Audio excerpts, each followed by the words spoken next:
Hello. Waiting for Wade to show up.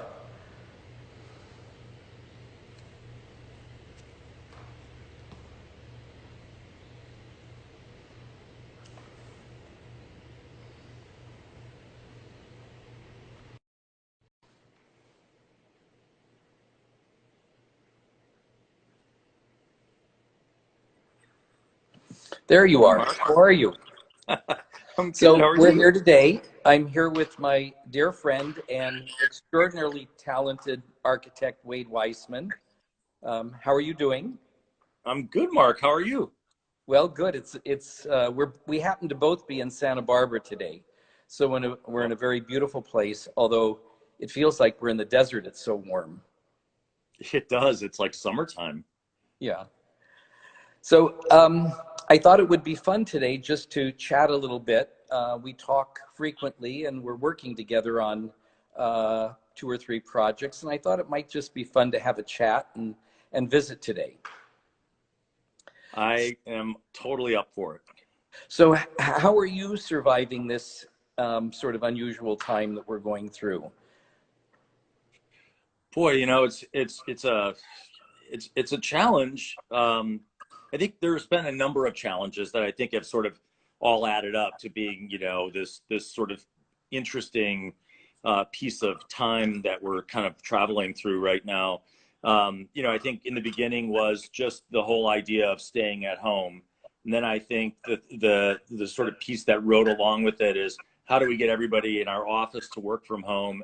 And then from there, it was how do we continue to engage with our clients from being at home?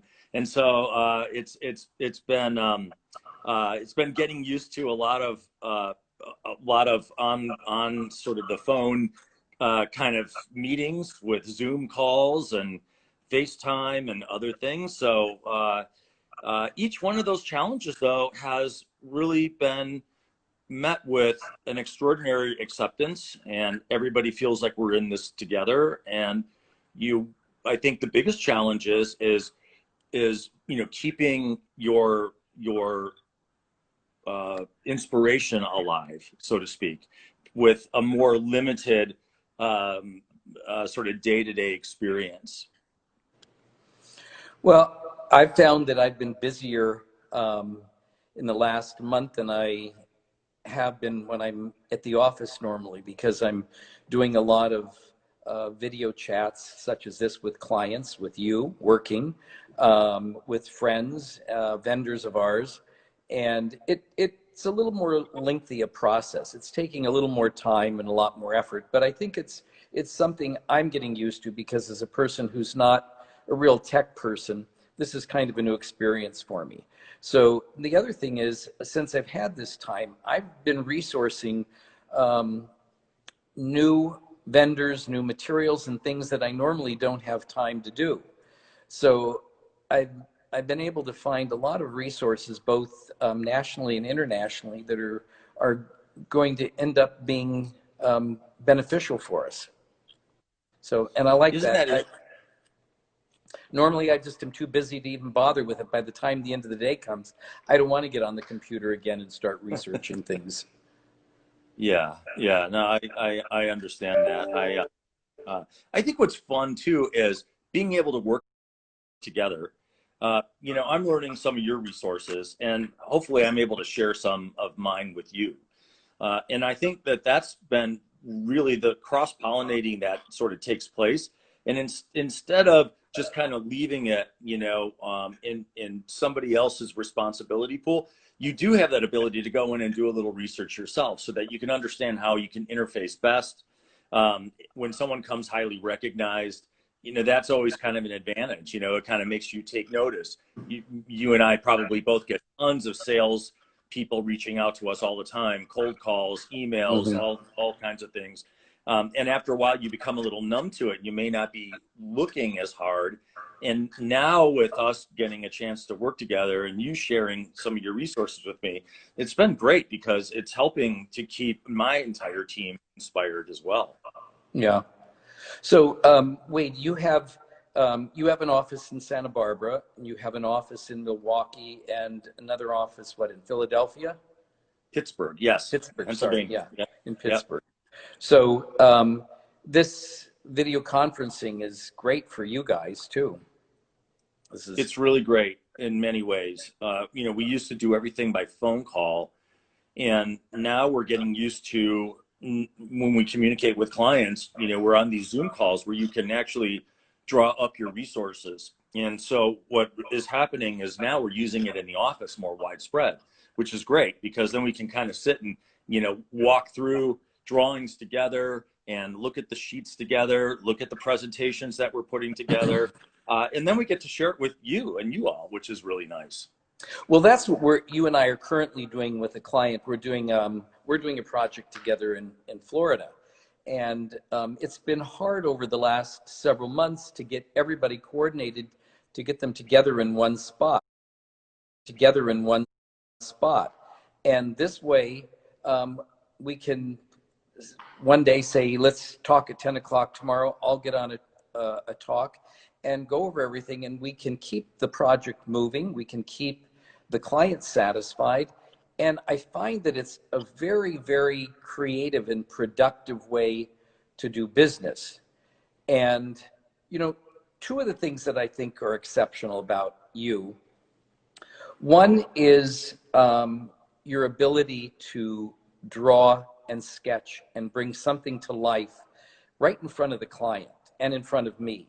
So sketching is not one of the skills that I ever developed. And, you know, we'll say, what about this idea? What about this arch being a segmented arch or some detail? And you'll take out a sketch pad and draw it. And for the client, that's magic. They see something being created right in front of them. They're part of it. And even though it's on the computer, it's happening. And they'll say, what if we make this a little wider? What if we make it a little narrower? And you change it. And the decision is made right then. They've seen something develop that gets them excited, that they're thrilled about, and it's done. And then we move on to the next thing. So that's a really remarkable skill, I think, that you have. And the other thing is the ability to work well with designers and clients and not let your ego get in the way of professionalism. And I think that's a pitfall of both of our industries. And I think we've probably all worked with people that, you know, think their way is the only way.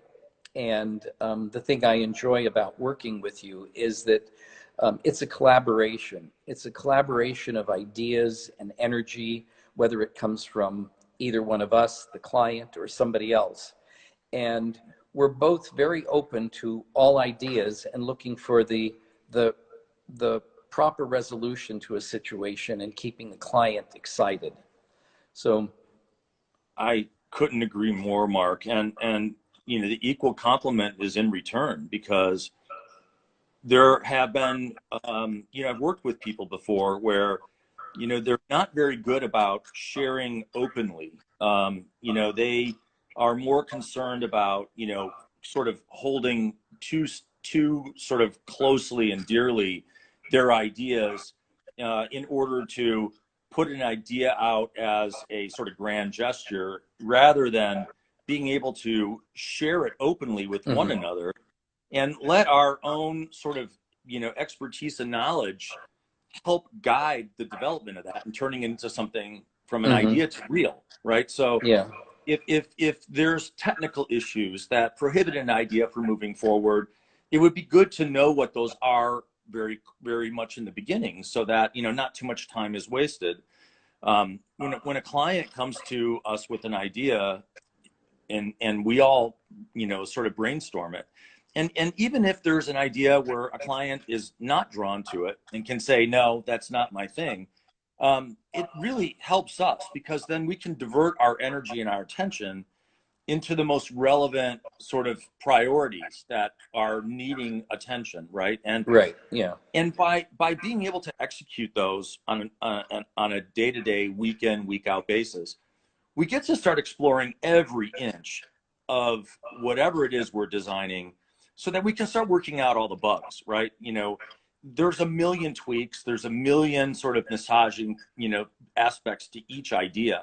So, you know, having an idea and being able to sort of brainstorm it is one thing. Testing it, coming back and saying, here's some ideas, we've elaborated on it, where is this going?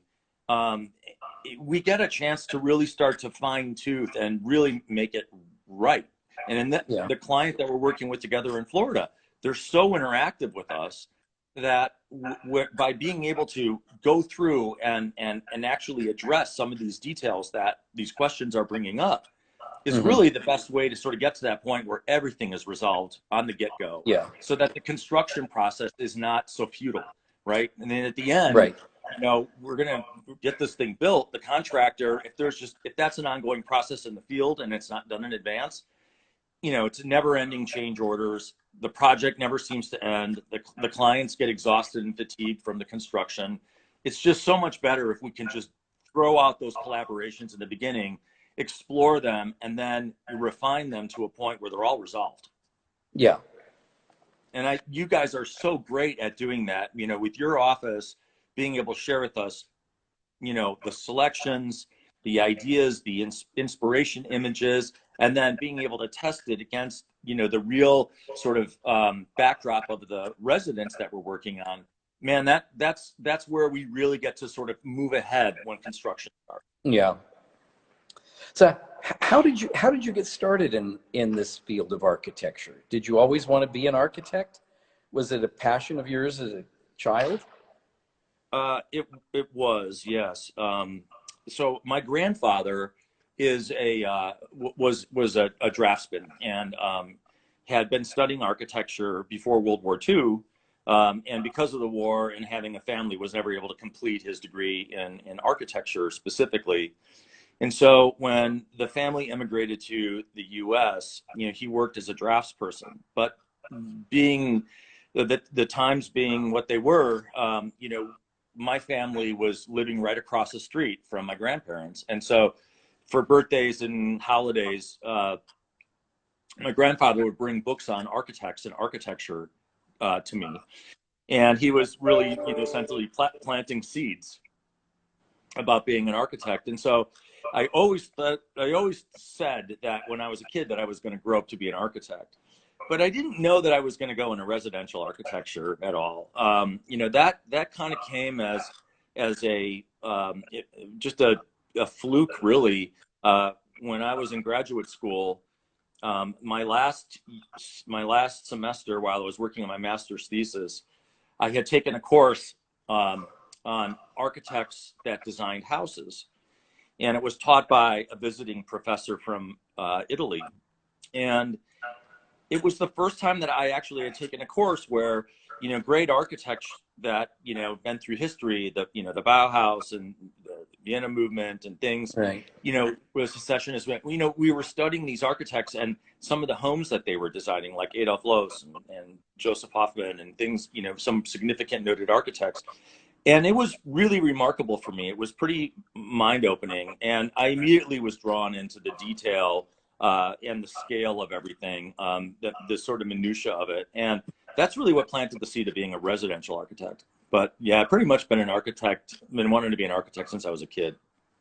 Yeah, it's a fascinating field. I know as I travel around the world, the thing that I find the most fascinating, one of the things I find, is I love studying architecture. I love looking at the great buildings, historical buildings, modern buildings, all of it, from, you know, ancient to modern.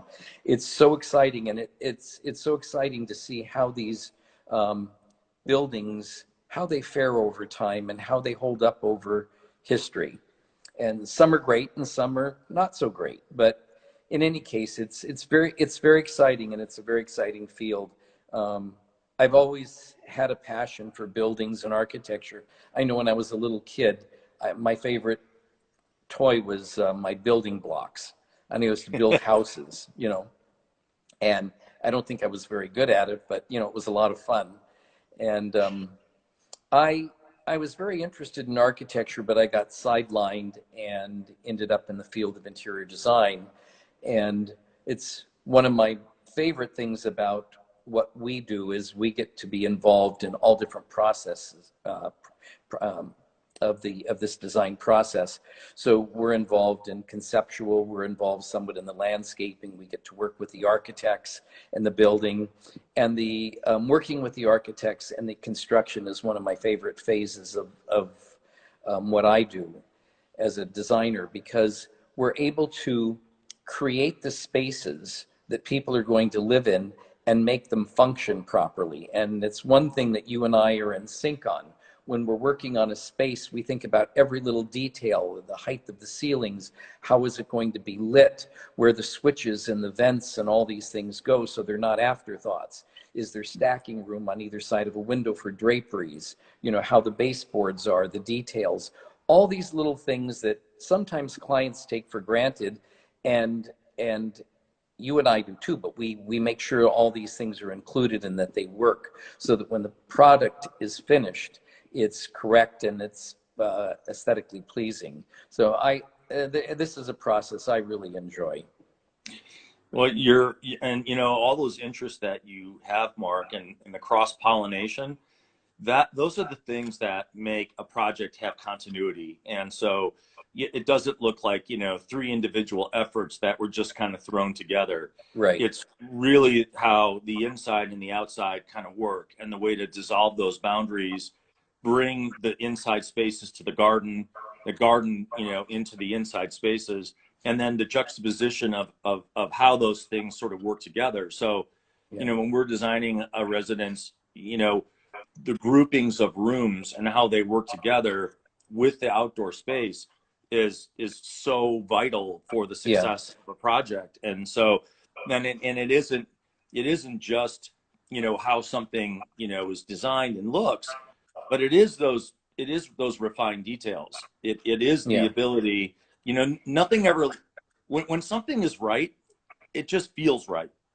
But when Yes. something's not right and not in balance, you notice it right away. Yeah. And so, You can walk into a room that isn't well done or functioning with your eyes closed, and you can just feel the energy. It's not right. yeah, So it's very different doing things for a client and doing things for yourself. I find it much easier designing for somebody and being objective, because I can look at it objectively. It's a little trickier doing it for yourself. So didn't you just completed a mountain house for yourself, right, in Wisconsin? well, it's a lake lodge, but it's in the Uh-huh. north woods of Wisconsin. So, I did. I initially built it in 2005, and have been tweaking it ever since. You know, when That's you one of the first start pitfalls out, of our profession. It's never yeah. perfect. You just got to keep working on it and make it better. Well, and you know, financially too, you know, you have limits.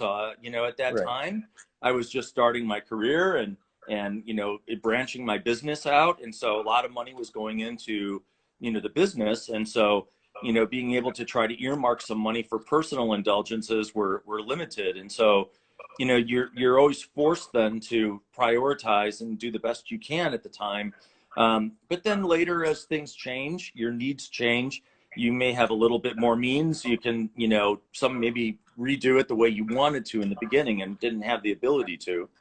But yeah, it's you know, and since I always kind of say that, you know, if I'm not doing a project for myself, it means that I'm in between them.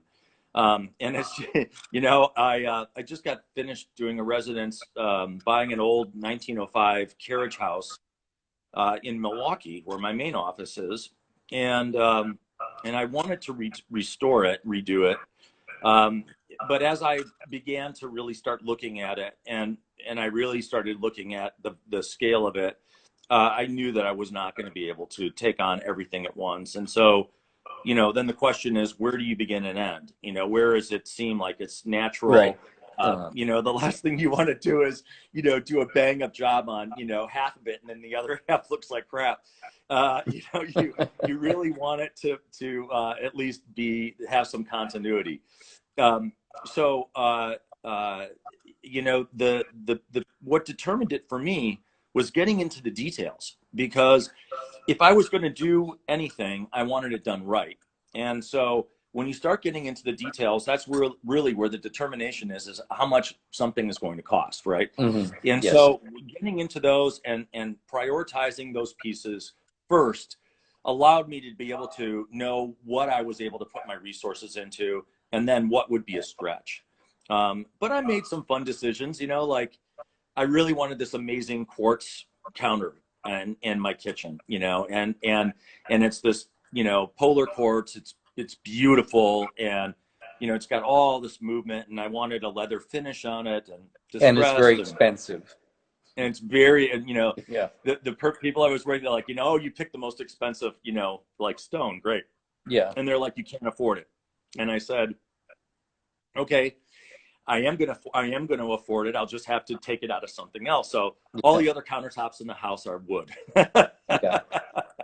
But they're functional and they work great, So I got my stone countertops the way I wanted Right. them, but Well, there's it's kind of the sacrifices same on elsewhere. projects when you're working with a client. There's priorities. And I think, like what you said the other day when we were talking, you have to prioritize um, this whole design process and how you go about making decisions. And some things you're willing to compromise on, and others you're not. And so that was obviously an important thing to you. And I'm doing the same thing right now on this house that I'm in, because I bought it about 8 months ago and we're working on plans to redo it.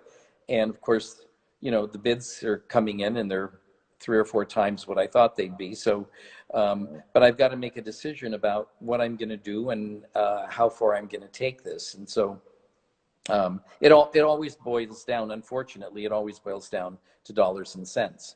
But ultimately, if I don't get what I want, I'm never going to be happy. So, and That's anyway, true. I mean, that's and what's, the deferred maintenance is always first, right? That's, being able to make sure that the mechanical systems are working and the roof is not leaking and all of those things. And then, you kind of think, okay, then how much of the architecture do I want to change? Because no matter how beautiful stuff I put in it, I know one of the things that we've been talking about is raising ceilings, mhm.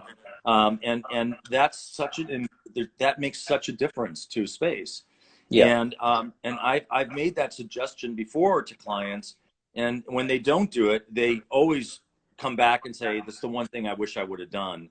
And yeah, so I'm glad that we're getting a chance to look at the bones in the project with you to make sure that whatever you do after, the bones are right first. yeah. And Well, it's we'll get there, and it's a fun process, and it's a very rewarding process. And then as you start construction, you start to see it come together. It's very exciting. very exciting. I Yeah. mean, and you So have the most beautiful setting too. is your lodge home, is that your dream house? Or if you were going to build something for yourself from the ground up, what kind of house would you build? Oh, wow, that's a difficult set. You know what? It's hard, doing, like I said, doing something for yourself is tough, making a decision, because you've got so much to draw from. Looking through your book, it's Heirloom Homes. Yes, thank you. Yeah, Yeah. it's a beautiful book, and you have obviously a wide variety of styles and architecture that you've worked with. So, but if you were going to create something brand new for yourself and wherever you wanted to do this, what would you do? So I think I would probably it would be kind of a cross between like a utility barn, like literally, that was in probably a little bit more sort of influenced by sort of a classic industrial sort of backdrop, a very utilitarian kind of aesthetic, very bold, probably pretty hyper masculine, a lot of steel, a lot of reclaimed wood, Hmm. raw materials, concrete walls, things like that. I wouldn't say that it would be a modern aesthetic, because I'm going for much more of a sort of bold, sort of historical utility aesthetic. But I probably would venture into that realm, larger scale, lots of space, very airy, and very something that could be recomposed very easily, Uh-huh. almost like a stage set. You know, I, Yeah. I I think it would be really fun to, you know, take the whole thing apart and be able to retool it for a party or, you know, a special event or, you know, just let it be something that, you know, becomes not so fussy, but, you know, very, you know, a little bit more, um, uh, utility is the perfect word for it, I think. Uh-huh. But I love a lot of romantic sort of, you know, styles of architecture. I'm living in this, you know, here in California. I have this great little beach cottage, and you know, there's a million things wrong with it, and it's really quirky, but it's incredibly charming. Yeah, it's Um, very charming. And you're overlooking the Pacific Ocean. The views at sunset there are just incredible. oh, Yeah. So it's how really inspiring. is living in California now for some time, is that um, changed your view on how you approach design at all? Oh, absolutely. Absolutely. I mean, the one thing about this cottage is it's small and but it's just big enough. What makes it really livable and allows me to thrive is having the ability to just live outside. Yeah, You know, it that's has these probably the little, thing I enjoy the most about living in California and here in Montecito, Santa Barbara. It's just everything is geared toward the outdoors, and I'm very fortunate because I've got this piece of property and it's just surrounded by nature. I don't see other homes. I see all day long. I look out the windows here and I see lizards running around doing push-ups and birds and squirrels jumping out of the trees. I mean, it's paradise. And so I want, to me, that's more important than what's inside the house. I want to certainly make sure it looks fabulous and that it's comfortable, but the outdoor living space is probably a priority for me. oh, and the way you're situated, your house, the way it's situated, you have the topography and how it drops to the pool and that little sort of, you know, that stream that runs through the side yard, and the view because of the land dropping down, you got the beautiful exposure of the mountains behind you. I mean, it's incredible. And the color in the evening when the sun is setting off of the stone that you have in the mountains is like this pinkish cast.